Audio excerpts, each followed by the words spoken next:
और बच्चे क्या हाल है, कैसे हो? बढ़िया। चलो बढ़िया ही रहना चाहिए।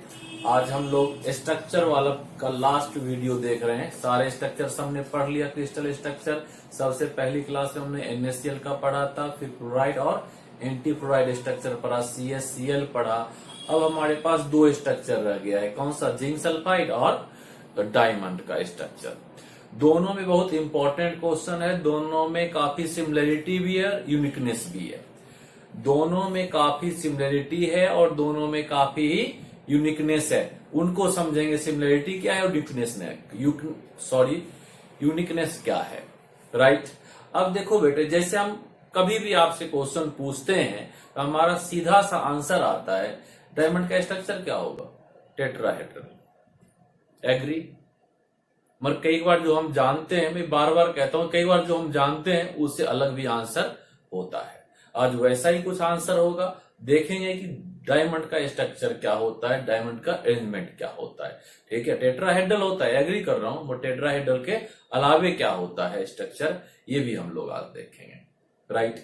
अब देखिए बच्चे, हम लोग का जो स्ट्रक्चर है आज, सबसे पहला वो कौन सा है? Zinc sulphide structure. हाँ, जिंक सल्फाइड स्ट्रक्चर में दो टाइप आता है, ठीक है। जिंक सल्फाइड स्ट्रक्चर में आपके पास दो टाइप कौन कौन सा हो गया? तो इसका एक टाइप हो गया कौन सा? Zinc blende, right. एक स्ट्रक्चर हो गया आपके पास कौन सा? Zinc blende. और दूसरा स्ट्रक्चर कौन सा हो गया? वर्जराइट, राइट। अब देखो बेटे, इन दोनों स्ट्रक्चर में ज्यादा इंपॉर्टेंट कौन सा है और दोनों में क्या डिफरेंस है, राइट। सबसे पहले तो जिंक ब्लेंड स्ट्रक्चर क्या है? FCC स्ट्रक्चर है। और वर्जराइट कौन सा स्ट्रक्चर है? तो SCP स्ट्रक्चर है। दोनों के एलिमेंट में ये बेसिक डिफरेंस है। FCC को आप क्या कह सकते हो? CCP भी कह सकते हो। और SCP उससे डिफरेंट स्ट्रक्चर है, ठीक। इसको हम लोग आगे देखेंगे, ठीक है। SCP स्ट्रक्चर क्या होता है? वर्जराइट का स्ट्रक्चर डिटेल नहीं पढ़ना है, SCP पढ़ना है। वो हम लोग देखेंगे किसमें? रैंकर्स चॉइस वीडियो में, क्योंकि इसका क्वेश्चन सिर्फ IIT और एम्स जैसे एग्जाम में आता है, बाकी जगह पे नहीं आता है। बाकी बच्चों के लिए इसकी रिक्वायरमेंट नहीं होती है, मगर ये सारे बच्चों के लिए रिक्वायर्ड है कि जिंक ब्लेंड का स्ट्रक्चर क्या होता है? FCC। और वर्जराइट स्ट्रक्चर क्या होता है? SCP होता है। और अगर इन दोनों में पूछा जाए आपसे कि बताओ बच्चे दोनों में स्टेबल कौन सा है, ठीक है, तो आपका आंसर क्या होना चाहिए? जिंक ब्लेंड इज क्या? मोर स्टेबल, ठीक है। यानी क्या हो गया? जिंक ब्लेंड जो है ये क्या है? ब्लेंड स्टेबल है। इसीलिए हम आज इसको ही पढ़ रहे हैं। किसको पढ़ रहे हैं? जिंक ब्लेंड को। क्लियर? अब आता है कि जिंक ब्लेंड का स्ट्रक्चर क्या होता है। बेटे इसमें देखो आपके पास कौन सा है? यहां पर सल्फर एटम है। हाँ, सल्फर एटम का क्या होगा? या सल्फर आयन कह लो, एटम से ज्यादा अच्छा होगा, सल्फर आयन कहो, क्योंकि Zn क्या होता है? ZnS है। Zn पे क्या होगा? 2+ चार्ज होता है और S पे क्या होता है? 2- चार्ज है, राइट। हो गया। अब देखोगे यहां पर आपके पास क्या है? S2-। एनायन बड़ा है और बड़ा कहां पर होता है? जनरली लैटिस पे प्रेजेंट होता है। एंटी फ्लोराइड और फ्लोराइड स्ट्रक्चर में वहां पर एक्सेप्शन था, राइट। हाँ, अब देखोगे क्या होता है? जो S2- है, इसका कौन सा लैटिस है? FCC लैटिस है। कॉर्नर पर रखा हुआ है, ठीक है। अब हमें क्या कर रखना है? फेस पर रखना है, ठीक है। हम क्या कर रहे हैं? एक ऊपर वाले फेस पर रख दिए और एक नीचे यानी टॉप और बॉटम के फेस पर रखा हमने, ठीक। ऐसा इसलिए करते हैं ताकि आप समझ सको कि अरेंजमेंट कैसा हो रहा है। FCC में कॉर्नर पर रखा हुआ था, दो फेस टॉप और बॉटम पे रख दिया।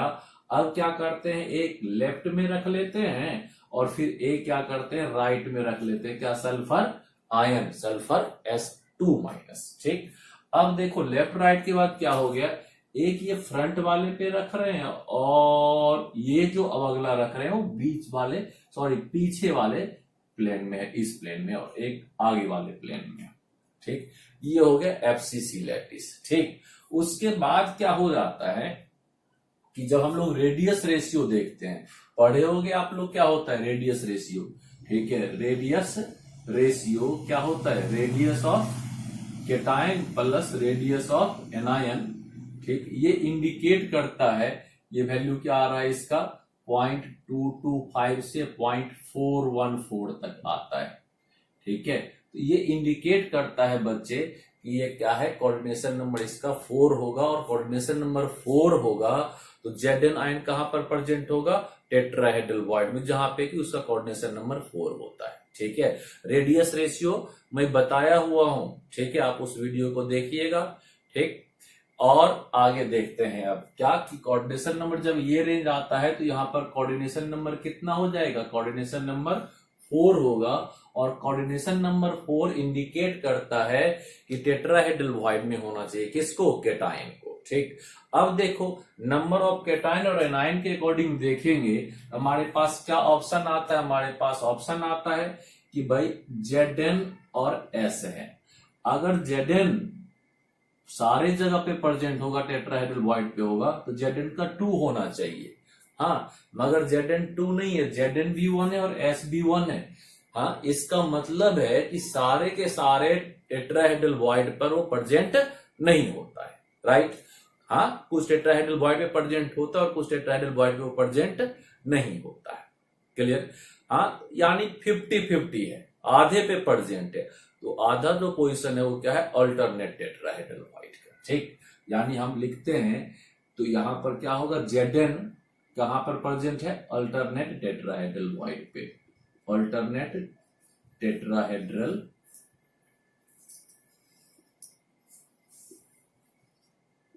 वॉइड पे प्रेजेंट है।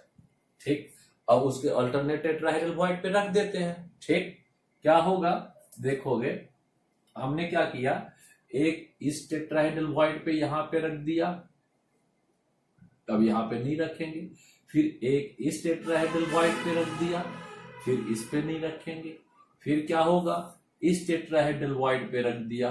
ठीक, अब इस पे नहीं रखेंगे, और एक इस टेट्राहेड्रल वॉइड पे रख देते हैं। क्लियर, क्या हो गया, अल्टरनेट टेट्राहेड्रल वॉइड पे आ जाता है। मैं इंडिकेट कर रहा हूं, अभी बताऊंगा आपको, समझाऊंगा कि किस टेट्राहेड्रल वॉइड पे कैसे प्रेजेंट होता है। क्लियर, अब थोड़ा सा अगर याद दिलाने की बात है, टेट्राहेड्रल वॉइड का पोजीशन क्या होता है, तो एक रफ स्केच ड्रॉ करते हैं, रफ स्केच ड्रॉ कर लेते हैं और देखते हैं टेट्राहेड्रल वॉइड है एक्चुअली कहां पर। टेट्राहेड्रल वॉइड पहले आपको पता है, जिन्होंने वीडियो देख रखा होगा, ये कहां पे प्रेजेंट होता है, बॉडी डायगोनल पर प्रेजेंट होता है। ठीक है, बॉडी डायगोनल पर प्रेजेंट है, मगर एक बॉडी डायगोनल पर 2 होता है कि यहां पे प्रेजेंट है तो दूसरा यहां पर प्रेजेंट है। इसी तरह से नियर द कॉर्नर, ठीक है, 8 कॉर्नर टेट्राहेड्रल वॉइड प्रेजेंट होता है। क्लियर, अब हमारे पास यहां पर 4 tetrahedral void, alternate tetrahedral void पर क्या हो गया, Zn 2+ आयन प्रेजेंट हो गया। क्लियर हो गया, डिस्टेंस वगैरह भी आएगा, अभी देखते हैं। ये प्रेजेंट हो गया क्या सी, Zn 2+ आयन, और कहां पर, अल्टरनेट क्या चीज, टेट्राहेड्रल वॉइड, टीवी शॉर्ट में लिख देता हूं बच्चे, अल्टरनेट टेट्राहेड्रल वॉइड पर Zn प्रेजेंट।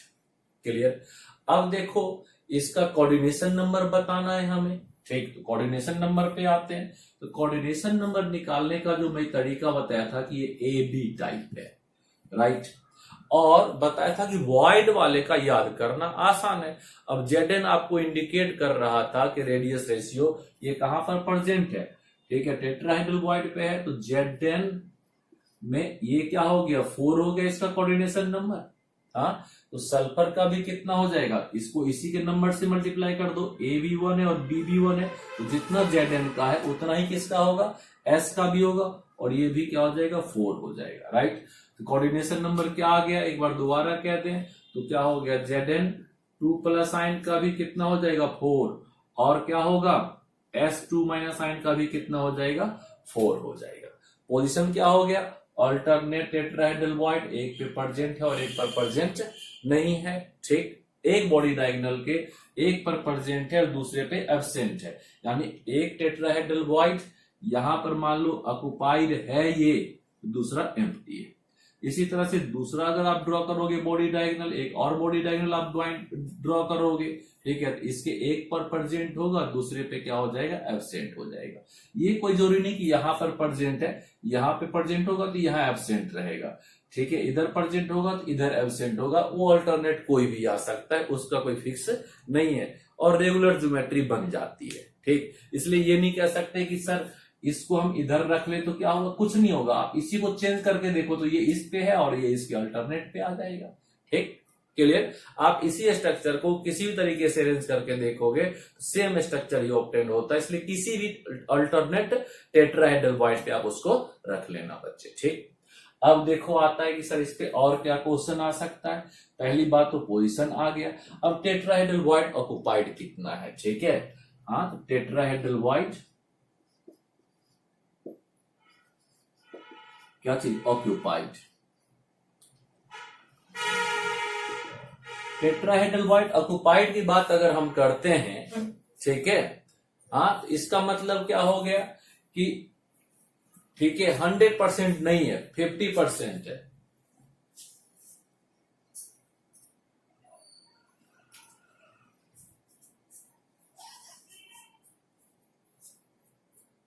टेट्राहेड्रल वॉइड कहा 50% प्रेजेंट है, ठीक है, यानी आउट ऑफ 2 एक पर है और आउट ऑफ 8 4 पर प्रेजेंट है।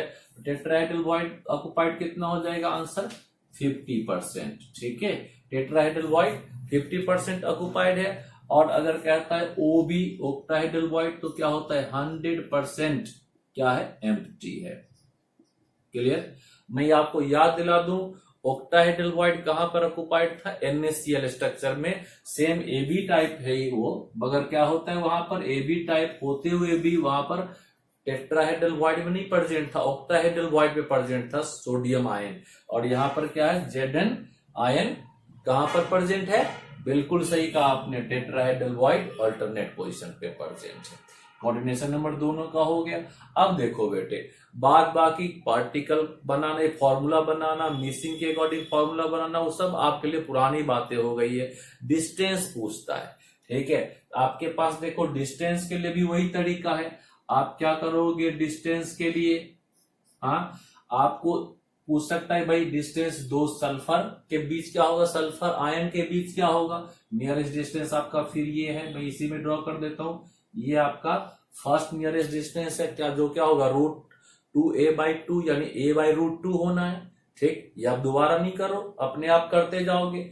सेकेंड डिस्टेंस कौन सा होगा, सेकेंड डिस्टेंस ये होगा जो एज लेंथ a पर प्रेजेंट है। हाँ, फर्स्ट डिस्टेंस ये हो गया, सेकेंड डिस्टेंस ये हो गया, निकालना आपको आता है, मेरा काम है सिर्फ हिंट कर देना। हाँ बच्चे, और इसके बाद ये डिस्टेंस कितना हो जाएगा, ये थर्ड डिस्टेंस हो गया।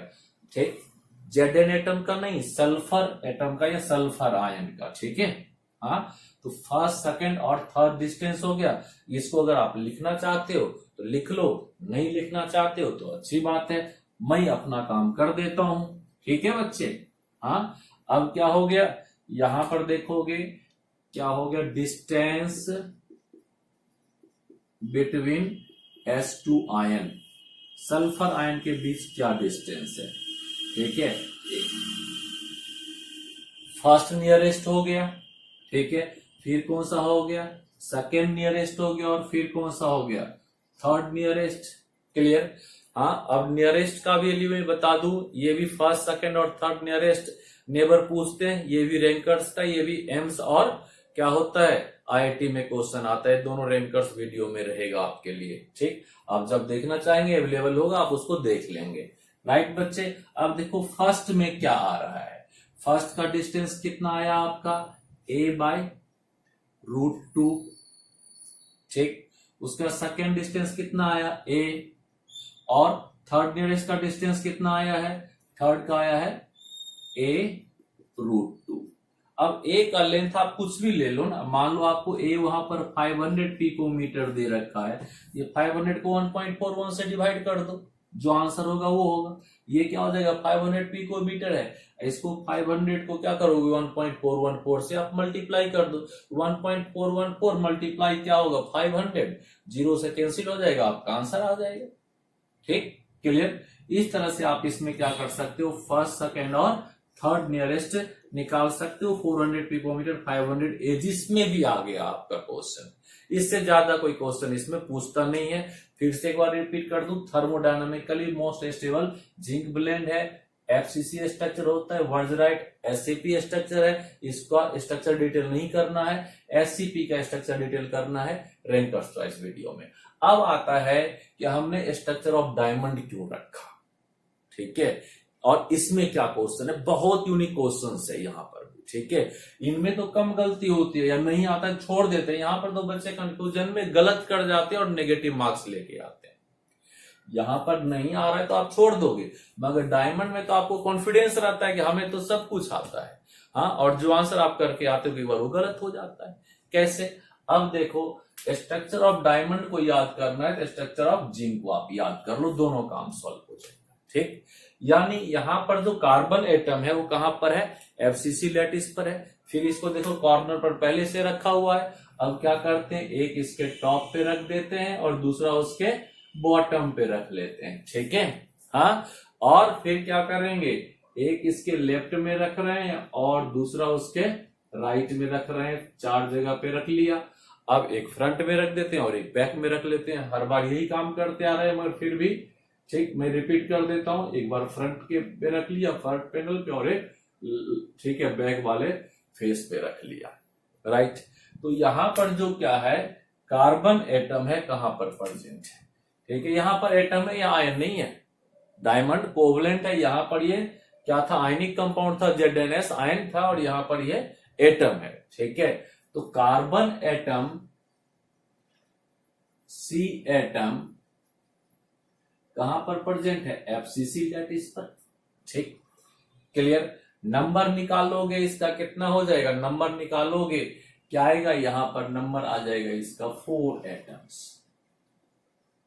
राइट। यहां पर भी आप निकालोगे सल्फर एटम आयन तो कितना आ जाएगा, 4 आयंस, ठीक। और Zn का भी कितना आया था, 4 आयंस ही आएगा, इसका भी कितना आएगा, 4 आयंस ही आएगा, दोनों सेम ही नंबर में आएगा। आप देखो अल्टरनेट टेट्राहेड्रल है, 8 है तो 4 आ जाएगा, और इसको कैलकुलेट करो कॉर्नर पे और इस पे फेस पे 4 आ गया, ठीक। उसके बाद देखोगे फिर क्या होता है, यहां पर जो अगला यूनिकनेस है, यहां पर डायमंड में कार्बन के अलावा कोई और एटम नहीं है, जिंक सल्फाइड टाइप ही स्ट्रक्चर है इसका भी, जिंक ब्लेंड टाइप स्ट्रक्चर ही है इसका, ठीक है। मगर क्या होता है, जो पोजीशन यहां पर जिंक एटम ने लिया था वो कौन सा लेता है, कार्बन एटम ही ऑक्यूपाई करता है, ठीक है। कार्बन एटम कहां पर प्रेजेंट है, अल्टरनेट टेट्राहेड्रल वॉइड पे भी प्रेजेंट है, ठीक है। क्या करते हैं, एक इस टेट्राहेड्रल वॉइड पे भी प्लेस कर देते हैं, ठीक, और एक क्या करते हैं, ये सामने वाले टेट्राहेड्रल वॉइड पे भी प्लेस कर देते हैं, ठीक। और एक क्या करते हैं, इधर नीचे और बैक के वॉइड टेट्राहेड्रल वॉइड पे रख देते हैं, और एक ये फ्रंट के आगे वाले टेट्राहेड्रल वॉइड पे रख देते हैं, जो कॉर्नर से कितने डिस्टेंस पर है, √3a/4 डिस्टेंस पर है, ठीक है, क्लियर। यानी अगर जैसे यहां पर आया था, ये डिस्टेंस क्या होगा, ठीक है, सल्फर एटम और जिंक एटम के बीच का डिस्टेंस अगर पूछता है तो कितना हो जाएगा, √3a/4 हो जाता है। यहां पर जो है डिस्टेंस आएगा, ये डिस्टेंस अगर आपको पूछता है वॉइड के बीच का तो कितना हो जाएगा, √3a/4 होगा। अभी बताते हैं फिर आगे। अब देखो कार्बन एटम FCC पर प्रेजेंट है, और फिर कार्बन एटम कहां पर प्रेजेंट है, कार्बन एटम प्रेजेंट है कहां पर, हाँ, तो टेट्राहेड्रल वॉइड, कैसा, तो अल्टरनेट, राइट।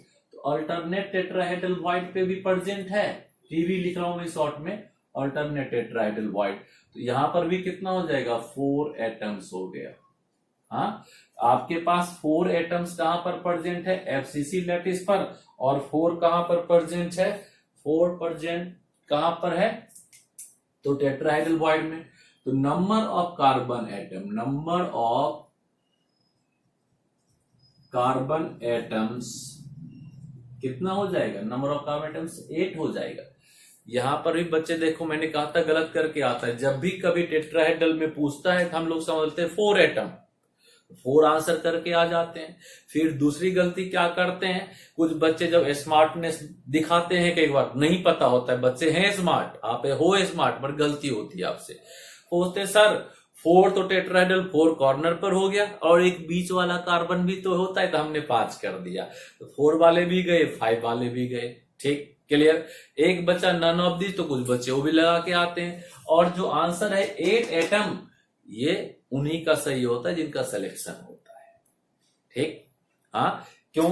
4 कहां पर प्रेजेंट है, मैं बार बार रिपीट करके बता रहा हूं। 4 FCC लैटिस पर प्रेजेंट है और 4 अल्टरनेट टेट्राहेड्रल वॉइड पर प्रेजेंट है। इसका आंसर भी क्या हो जाएगा?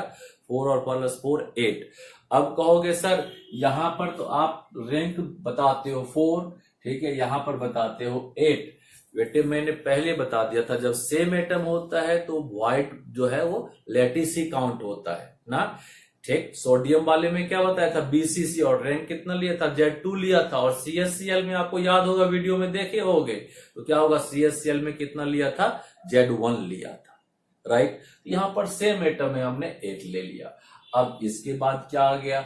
डिस्टेंस पूछ रहा है, क्लियर, कि फर्स्ट डिस्टेंस कौन सा होगा, सेकेंड डिस्टेंस कौन सा होगा और थर्ड डिस्टेंस कौन सा होगा। कार्बन एटम ये सारा, ठीक है, हाँ, तो डिस्टेंस बिटवीन कार्बन एटम्स, ठीक, हाँ, distance between carbon atoms, carbon atoms के बीच डिस्टेंस क्या होगा, क्लियर। अब देखोगे बेटे, आपका एक डिस्टेंस कहां पर है? ये डिस्टेंस आपका कितना हो जाएगा? हाँ सॉरी, ये डिस्टेंस आपका कितना हो जाएगा? ठीक है, इसको भी देख लेते हैं। ये डिस्टेंस a/√2 हो जाता है एक डिस्टेंस, और दूसरा कितना हो जाएगा? √3a/4। तो जो फर्स्ट डिस्टेंस होगा ना, एक बार सॉल्व करके आप देखोगे बेटे, ठीक, क्या होता है? √3a/4, ये फर्स्ट डिस्टेंस। √3a/4 क्या होगा? फर्स्ट डिस्टेंस होगा। जो सेकेंड डिस्टेंस होगा, ये फर्स्ट डिस्टेंस था जो यहां से यहां पर प्रेजेंट है, ये आपका फर्स्ट डिस्टेंस था। सेकेंड डिस्टेंस कौन सा हो जाएगा इस बार? जो कहां पर प्रेजेंट है? तो फेस सेंटर पर प्रेजेंट है, क्लियर। ये कितना हो जाएगा? ये a/√2, ये कितना आ गया बच्चे आंसर? a/√2, clear. उसके बाद जो थर्ड डिस्टेंस है, वो थर्ड डिस्टेंस कितना हो जाएगा? थर्ड डिस्टेंस हो जाएगा कितना? a। ये आपका ये यहां से यहां के बीच का, जो एक कॉर्नर से दूसरे कॉर्नर के बीच का ये डिस्टेंस है, ये डिस्टेंस आपका थर्ड डिस्टेंस। हम इस कार्बन एटम से आपको, ठीक है, ये डिस्टेंस बता रहे हैं सेकेंड का, और ये, ठीक है, कौन सा हो गया? थर्ड हो गया, और इसका फर्स्ट डिस्टेंस हो गया, क्लियर बच्चे। ठीक, अब देखो यहां पर भी डिस्टेंस में भी गलती हो रही है। यहां पर सल्फर एटम आयन के बीच का डिस्टेंस पूछ लिया है, यहाँ पर क्या हो गया? कार्बन एटम्स या उनके बीच का डिस्टेंस पूछ लिया। वॉइड ऑक्युपाइड, ये दोनों के लिए कॉमन है, ये आंसर दोनों के लिए ही कॉमन है। यहाँ पर भी अल्टरनेट टेट्राहेड्रल वॉइड पे प्रेजेंट है, हाँ, तो अल्टरनेट टेट्राहेड्रल वॉइड प्रेजेंट है, यानी 50% ऑक्युपाइड हो गया, 50% एम्प्टी हो गया, और सारे ऑक्टाहेड्रल वॉइड क्या है? खाली है, ठीक है। 100% वो क्या होता है? एम्प्टी होता है, राइट बच्चे, क्लियर। हमारा स्ट्रक्चर वाला जो इंपॉर्टेंट स्ट्रक्चर्स थे, जो कॉम्पिटिटिव एग्जाम्स में आते थे, उसका यहाँ पर एंड हो गया, ठीक। बाकी कुछ कुछ जगह पे आप क्या पढ़ते होगे? Spinal structure, inverse spinal structures, उन पे क्वेश्चंस नहीं आता है। अगर आप करते हो, कोई प्रॉब्लम आती है, तो आप हमें मैसेज कर देना, हम उसका वीडियो बना के भेज देंगे। मगर मैं समझता हूं कि अब उनकी रिक्वायरमेंट है नहीं, वो हमें नहीं पढ़ना है। बहुत पहले कभी सिलेबस में जब था तो हम लोगों ने पढ़ाया था, बताया था, है नहीं जितना सिलेबस है, आप उस सिलेबस में काम करिए। फालतू ज्यादा सोचने की जरूरत मैं नहीं समझता हूं कि है। अगर आप करना चाहते हैं तो मैं कराने को तैयार हूं, मगर आपको रिक्वायरमेंट है तो आप बताएंगे, नहीं रिक्वायरमेंट है आप मत कीजिए, मेरी तरफ से छोड़ दीजिए। अगले वीडियो में अगला टॉपिक लेके आएंगे, ठीक। हाँ, अब रैंकर्स के चॉइस का है, ठीक है। रैंकर्स चॉइस मतलब आप समझ रहे हैं, IIT और एम्स के लिए। एम्स अभी नीट में आ गया है, मगर क्वेश्चंस पैटर्न उन लेवल का रहेगा ही रहेगा, ठीक। मिलते हैं अगली क्लास में रैंकर चॉइस वीडियो में। बाय।